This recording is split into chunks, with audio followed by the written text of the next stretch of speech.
Ja, herzlich willkommen, liebe Freunde. Heute in alter Kälte hier ziemlich frisch in Hamburg. Aber wir haben hier ein ganz tolles Auto gestern gerade bekommen, und zwar rechtzeitig, bevor die Straße gesalzen ist.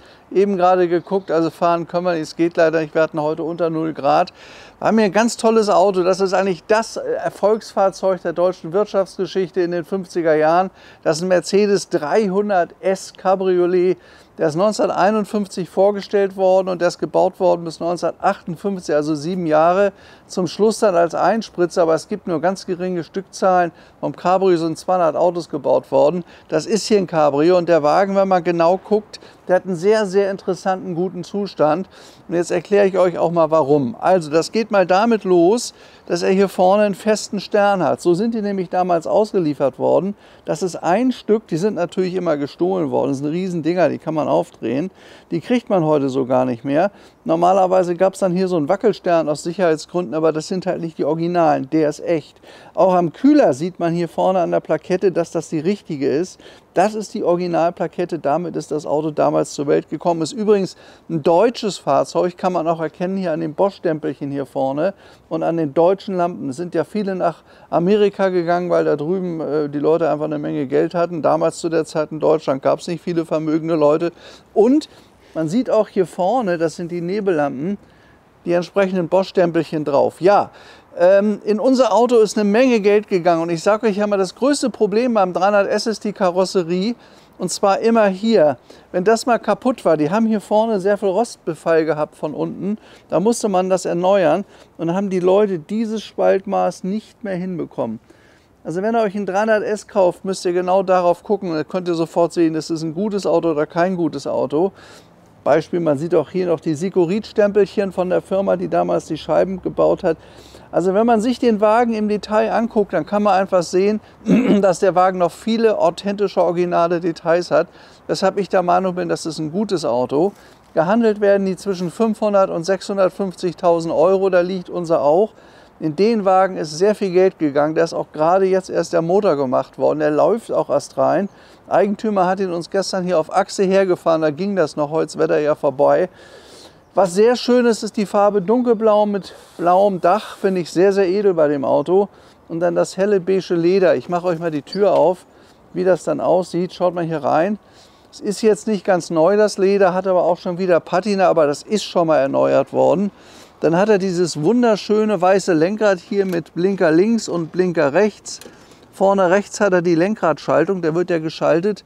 Und was auch toll ist, ist das tolle große Nürburgradio, was also längst nicht jeder 300S hatte. Und wenn ihr euch mal das Holz anguckt, das ist also von einer absolut erlesenen Qualität. Das ist alles erneuert worden. Sowas kostet ganz viel Geld, denn im Laufe von 60, 70 Jahren, und so alt ist der Wagen, der ist irgendwie Baujahr 52 oder 53, dann geht sowas irgendwann kaputt. Das ist halt eben hier alles gemacht worden, auch hier. Guckt euch mal den Chrom an, hier überall. Das ist alles in einem vorzüglichen Zustand. Das Einzige, was mir nicht ganz gefällt, sind die Felgen. Da fehlen 2 Dinge. Also einmal hätte das hier in Wagenfarbe lackiert sein müssen, und da fehlt der Chromring. Warum der fehlt, weiß ich nicht, aber er fehlt. Nochmal ganz kurz zu den Verdeckstangen. Warum sind eigentlich diese Verdeckstangen da? Damit spannt man das Verdeck. So, jetzt ist er gespannt. Der war gar nicht richtig zu. Gespannt heißt, dass er hier absolut Zug und Spannung hat. Wenn ich das jetzt runterdrücke, dann kann ich ihn auch aufklappen. Und da das eine S-Cabriolet ist, liegt das Verdeck hinten auf. Wenn das jetzt ein Roadster wäre, es hat auch 300S Roadster gegeben, das war dann ein nicht gefüttertes Verdeck, und da konnte man das Verdeck hinten bis hier komplett in der Karosserie versenken. Das ist der Unterschied zwischen Roadster und Cabrio. Das ist wie gesagt ein Cabriolet hinten mit dieser Scheibe.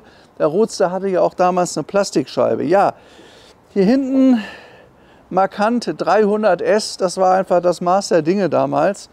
Die sind hier von 1951 bis 55 gebaut worden mit 150 PS und 3 Vergaseranlage, und danach gab es dann halt eben den Einspritzmotor mit 180 PS. So. Das sind die markanten klassischen Rücklichter hier vorne, auch im exzellenten Zustand. Also die Details, wenn ihr euch ein Auto kauft, immer im Detail gucken. Der hat auch hier die richtigen Keder drin. Manchmal sind das so dicke Gartenschlauchkeder. Das sind die richtigen hier. Die Blinker sind in einem guten Zustand. Hier Stoßstangen, hervorragend in der Qualität. Also das, was bei so einem Auto alles Geld kostet, ist bei dem Auto gut. Ich mache euch mal hier, das könnt ihr übrigens auch hier sehen, Auch hier wirklich hervorragend. Das sitzt absolut perfekt. Also wenn man bei dem Auto im Detail guckt, kann man sagen, das ist ein wirklich guter Wagen. Schaut mal hier vorne auch. Das ist total stimmig. Und wenn man hier runter geht, da ist das große Problem, bei dem Knick immer. Tja, wunderbar, so muss das aussehen. Also schöner dran ist, was ich nicht verstanden habe, die haben hier offensichtlich eine neue Scheibe reingebaut. Und das Gummi, das ist zwar richtig, aber da fehlt die Chromleiste drumherum. Deswegen sieht das ein bisschen merkwürdig aus. Das ist jetzt nicht kaputt, aber da fehlt einfach was. Es sind so 2, 3 kleine Dingerchen, die sind nicht ganz richtig an dem Auto. Ich setze mich da mal rein. Also ist ein Wagen, der auch richtig Platz hatte, auch mit Hut. Da ist man nicht angestoßen. So, jetzt muss ich mein Handy mal wegtun. Ich mache hier vorne mal den Deckel auf. Ja, also hier auch Armaturenbrett. Schaut mal diesen schönen Chromstreifen an. Der ist hervorragend im Zustand. Hier nichts kaputt. Das ist die originale Uhr. Das Holz ist toll gemacht. Also das Holz hat eine hervorragende Arbeit. Auch hier oben die Sonnenblenden hochwertig gemacht, in Chrom eingefasst. Schaut euch das mal an. Und das sind die Hebel hier, um es Verdeck zu öffnen. Die zieht man so zusammen, entspannt das Verdeck und dann klappt man das nach hinten. Da kommt eine Persenning oben drüber und dann ist es zu.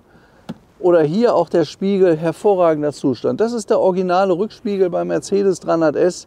Ganz edel gearbeitet, den kann man also rumdrehen da oben, dann konnte man hinten übers Verdeck rüber gucken.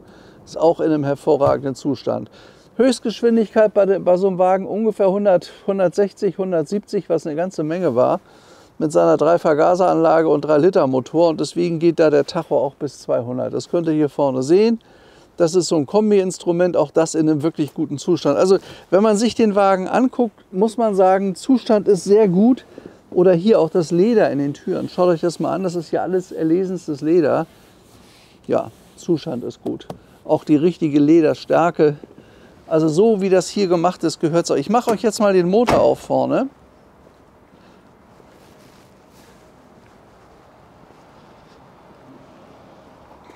Da muss ich ziehen.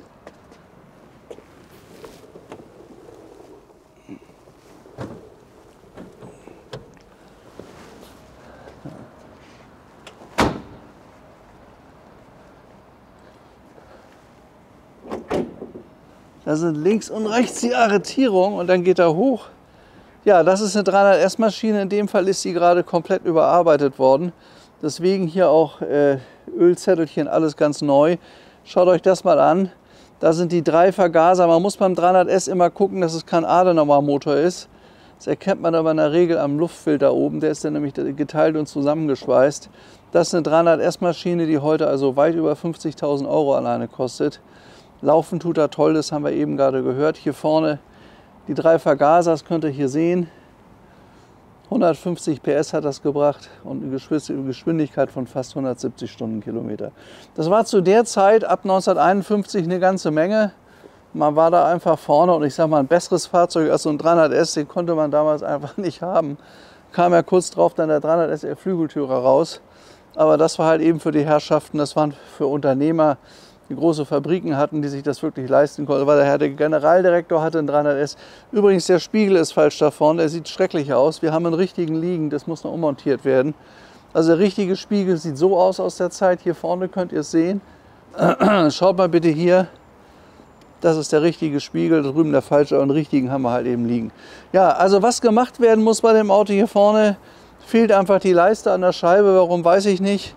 Und dann hat er hier vorne immer noch am Kühler so kleine Aluminium-Querstreben gehabt, das kennt ihr auch. Man sieht, dass das hier dicker ist. Die sind nicht da, warum weiß ich nicht, aber das ist noch der originale Kühler. Und wenn ich mir den angucke, der ist in einem exzellenten Zustand. Schaut euch das mal an. Oft ist das so, dass das hier verkratzt ist oder so oder matt. Aber der Kühler, der ist ja wie neu, nicht? Also wirklich ganz, ganz toll. Dann noch dieser alte Stern hier, klasse.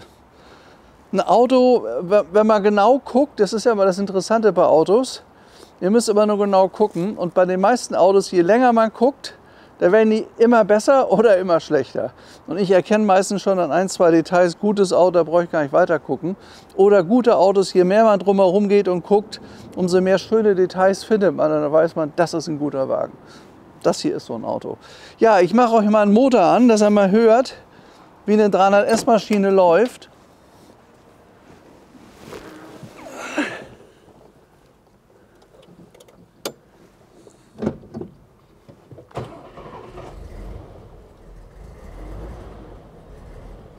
Also das Schöne ist, 300S Motor läuft immer seidenweich, hat ein schönes Drehmoment. Man kann mit so einem Auto über die Alpen fahren, also das ist alles möglich. Man ist gut motorisiert mit dem Wagen. Ja, wunderbar. Schaut mal diese schönen Armaturen an, hier vorne Öldruck. Dann haben wir hier vorne Wasser. Da ist Tank. Und hier Amperemeter. Batterie war gestern ein bisschen leer, die haben wir jetzt geladen, das ist auch alles in Ordnung. Da vorne ist der Choke, so ein Wagen muss man auch mit Choke starten. Aber weil er jetzt drin stand, ist er warm, da kann ich ihn so anmachen. Aber schaut euch mal dieses wunderschöne Armaturenbrett an und den guten Zustand von dem Auto. Also wer einen guten 300S kaufen möchte, der hat hier das richtige Auto. Die 2, 3 Kleinigkeiten, die wir noch ersetzen müssen beim Auto, die fehlen, das ist kein Thema. Aber die Details hier, auch guck mal hier die Kurbeln aus Chrom, die wackeln nicht oder so, das ist alles fest und im wirklich guten Zustand. Die haben auch keine Pickelchen. Guck mal, wie schön der läuft, das ist doch richtig ein Gedicht, was? Seidenweich läuft dieser Motor, das war so eine tolle Maschine. Also zum Reisen gab es nichts Besseres in den 50er Jahren. So, jetzt. Ja. So, das muss Paul vielleicht noch mal zeigen, weil das ist einfach, schaut mal, wie toll der läuft. Seidenweich, also wirklich ein Gedicht, was? Der schüttelt sich nicht, der wackelt nicht, wunderbar. Eine toll gemachte Maschine. Ja, okay, so, mach ich mal zu. Ja, das ist unser Mercedes 300S. Ein wunderschönes Auto, ist sicherlich auch was für ein Investment. Man kann an jeder Oldtimer-Veranstaltung damit teilnehmen. Wie gesagt, das mit den Rädern, das gehört geändert. Das zieht das Auto runter, das kostet aber nichts. Das ist nicht teuer, das ist eine Farbgeschichte. Und die Chromregel fehlen, die gibt es ja, die kann man kaufen. Was auch übrigens interessant ist bei dem Wagen, die sind doch relativ schwer mit so einem schweren Motor, der wiegt fast 2 Tonnen, der Wagen. Das Auto hat eine nachgerüstete Servolenkung. Das heißt, damit können auch Damen so einen Wagen bewegen ohne Probleme. Und wenn ihr mal in der Innenstadt seid, den könnt ihr jederzeit rückwärts einparken. Geht alles, mit dem Wagen geht's. Das wird heute bei mehreren auch Vorkriegsautos gerne genommen, weil die einfach sehr schwer waren. Und früher gab es oft einen Chauffeur, der war das halt gewöhnt. Nur heute Selbstfahrer, wenn man Selbstfahrer ist, so eine Servolenkung, das hilft einfach. Das Auto fährt sich einfach besser und er hat das hier. Ja, ansonsten tolles Auto. Ja, wenn ihr weitere Fragen habt, dann besucht ihr mich gerne. Der Wagen steht in Hamburg, haben wir gestern bekommen. Ich wünsche euch jetzt alles Gute. Bis zum nächsten Mal. Euer Stefan Luftschütz und ciao.